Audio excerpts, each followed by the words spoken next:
Friends இந்த மீன் maker சாதத்தை பாருங்களா எந்த அளவுக்கு நல்லா சூப்பராக கலர்ஸாக இருக்குதுங்களா டேஸ்ட்டும் அந்த அளவுக்கு சூப்பராக இருக்கும். நல்லா மீன் மேக்கர் நல்லா பஞ்சு போல வந்திருக்கும். நீங்கள் ஸ்கூல் போகிற பிள்ளைங்களுக்கு இந்த மாதிரி செஞ்சு கொடுத்தீங்கன்னா அவங்க விரும்பி சாப்பிடுவாங்க. டேஸ்ட்டும் அந்த அளவுக்கு சூப்பராக இருக்கும். நீங்கள் மீன் மேக்கர் வச்சு சூப்பரான நம்ம மீன் மேக்கர் சாதம் தான் பண்ண போகிறோம். எப்படி செய்யலான்னு பார்க்கலாமா?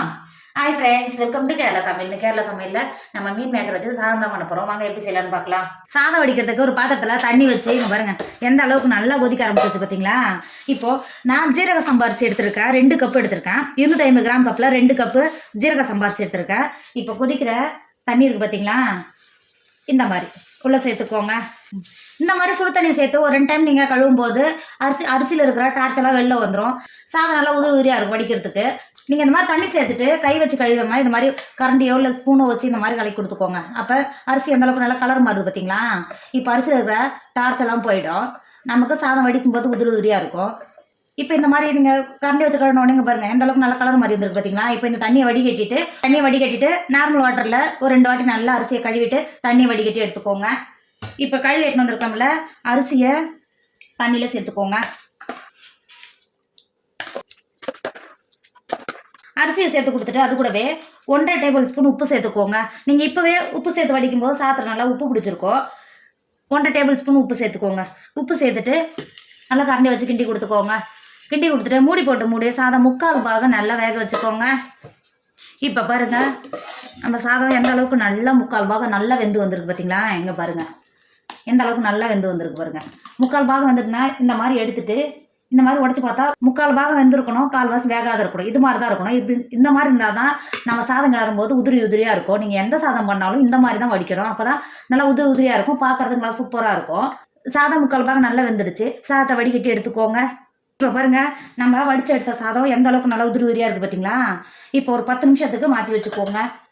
மீன் மேக்கர் சாதம் பண்ணுறதுக்கு நான் 100 கிராம் மீன் மேக்கர் எடுத்திருக்கேன். இப்போ இந்த மீன் மேக்கரில் சூடாக நல்லா கொதிக்க இருக்கிற தண்ணியை உள்ளே சேர்த்துக்கோங்க.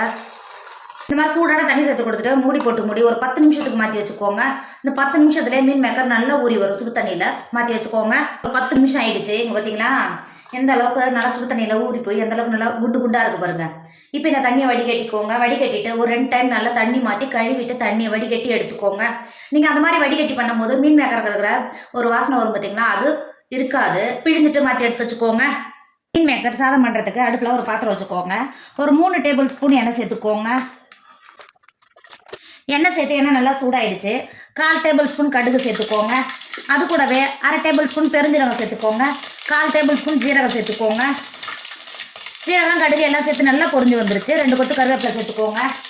நீல வாக்கில் கட் பண்ணி வச்சுருக்கேன் மீடியம் சைஸ் வெங்காயத்தை பொருளை சேர்த்துக்கோங்க. அது கூடவே 1 டேபிள் ஸ்பூன் இஞ்சி பூண்டு பேஸ்ட்டு சேர்த்துக்கோங்க. இஞ்சி பூண்டு பேஸ்ட் சேர்த்து கொடுத்துட்டு அது கூடவே ஒரு 1/4 டேபிள் ஸ்பூன் மட்டும் உப்பு சேர்த்துக்கோங்க. நம்ம சாதத்துக்கு உப்பு சேர்த்துருக்கோம். சேர்த்துட்டு இஞ்சி பூண்டு பச்சை வடை போடுறது நல்லா வதக்கிக்கோங்க. இப்போ பாருங்கள் வெங்காயம் நல்லா கண்ணாடி பார்த்துக்கு வதங்கி வந்திருக்கு. இப்போ இந்த ஸ்டேஜில் 1 டேபிள் ஸ்பூன் மல்லித்தூள் சேர்த்துக்கோங்க. அது கூடவே 2 டேபிள் ஸ்பூன் காஷ்மீர் மிளகாத்தூள் சேர்த்துக்கோங்க. 1/4 டேபிள் ஸ்பூன் மஞ்சத்தூள் சேர்த்துக்கோங்க. சேர்த்துட்டு மசாலா பச்சை வடை போகிற வரைக்கும் ஒரு 2 செகண்ட் நல்லா எண்ணெயிலேயே சேர்த்து வதக்கிக்கோங்க. பாருங்க எண்ணெயிலே சேர்த்து நல்லா வதங்கி வந்திருக்கு. இப்போ இந்த ஸ்டேஜில் பழுத்த மீடியம் சைஸ் 2 தக்காளியை கட் பண்ணி வச்சுருக்க தூளை சேர்த்துக்கோங்க. சேர்த்துட்டு மசாலாவோட ஒரு 2 செகண்ட் நல்லா வதக்கிக்கோங்க. தக்காளி நல்லா சாஃப்டாக வரைக்கும் வதக்கிக்கோங்க. இப்போ பாருங்கள் நம்ம சேர்த்த தக்காளி எந்த அளவுக்கு நல்லா வதங்கி வந்திருக்கு பார்த்தீங்களா. இங்கே பாருங்கள் இப்போ இந்த ஸ்டேஜில் ஒரு கைப்பிடி அளவு புதினா இலை சேர்த்துக்கோங்க. வாசனை நல்லா சூப்பராக இருக்கும். சேர்த்து கொடுத்துக்கோங்க. சேர்த்து கொடுத்துட்டு நம்ம ஏற்கனவே வடிகட்டி பிரிஞ்சு எடுத்து வச்சுக்கோமில்ல மீன் மேக்கர் இதுக்குள்ளே சேர்த்துக்கோங்க. சேர்த்துட்டு மசாலாவோட நல்லா கிண்டி கொடுத்துக்கோங்க. இந்த அளவுக்கு நல்லா கிண்டி கொடுத்துட்டு 1 டேபிள் ஸ்பூன் உப்பு சேர்த்துக்கோங்க. நம்ம ஜோயா சாஸ் சேர்த்துருக்கோம்ல 1 டேபிள் ஸ்பூன் உப்பு சேர்த்துக்கோங்க. சேர்த்துட்டு ஒரு 2 செகண்ட் நல்லா மசாலாவோட நல்லா கிண்டி கொடுத்துக்கோங்க. இப்போ இந்த அளவுக்கு நல்லா கிண்டி கொடுத்துட்டு 1/4 கப்பு தண்ணி சேர்த்துக்கோங்க. மீன் மேக்கர் இப்போ ஏற்கனவே நல்லா சுடு தண்ணியில் வெந்துருச்சு. ஒரு 10 நிமிஷம் நல்லா வெந்து வரும். இப்போ தண்ணி சேர்த்துட்டு நல்லா கிண்டி கொடுத்துக்கோங்க. கிண்டி கொடுத்துட்டு மூடி போட்டு மீன் மேக்கர் நல்லா வேக விடுங்க. இப்போ பாருங்கள் மீன் மேக்கர் எந்த அளவுக்கு நல்லா வெந்து வந்திருக்கு பாருங்கள். இங்கே பாருங்கள் எந்த அளவுக்கு நல்லா சாஃப்டாக வெந்து வந்திருக்கு பார்த்தீங்களா. ஏற்கனவே வடிச்சு எடுத்து வச்சுருக்கோம்ல சாதத்தை உள்ளே சேர்த்துக்கோங்க. சாதத்தை சேர்த்துட்டு நல்லா மசாலாவோட நல்லா கிண்டி கொடுத்துக்கோங்க. இப்போ பாருங்கள் நல்லா மீன் மேக்கர் மசாலாவோட நல்லா கிண்டி கொடுத்துட்டோம். லாஸ்ட்டாக ஒரு கைப்பிடி அளவு மல்லித்தழையை கட் பண்ணி வச்சுருக்கோம் உள்ள சேர்த்துக்கோங்க. சேர்த்துட்டு நல்லா கிண்டி கொடுத்துக்கோங்க. கிண்டி கொடுத்துட்டு வேற ஒரு பிளேட்டுக்கு மாற்றிக்கோங்க.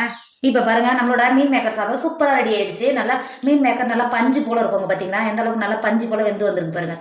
சாதத்தோடு வச்சு சாப்பிடும்போது இந்த அளவுக்கு டேஸ்ட்டாக இருக்கும். நீங்கள் வீட்டில் ஸ்கூல் போகிற பிள்ளைங்களுக்கெல்லாம் லஞ்ச் பாக்ஸ் செஞ்சு கொடுத்தாங்களோ அவங்க விரும்பி சாப்பிடுவாங்க. டேஸ்ட்டும் அந்தளவுக்கு சூப்பராக இருக்கும். கண்டிப்பாக நீங்கள் ட்ரை பண்ணுங்கள். என்னோட வீடியோ உங்களுக்கு பிடிச்சிருந்தா ஃப்ரெண்டு உங்கள் ஃபேமிலிக்கு ஷேர் பண்ணுங்கள். மறக்காமல் கேரளா சமையலை சப்ஸ்கிரைப் பண்ணிக்கோங்க. தேங்க்யூ.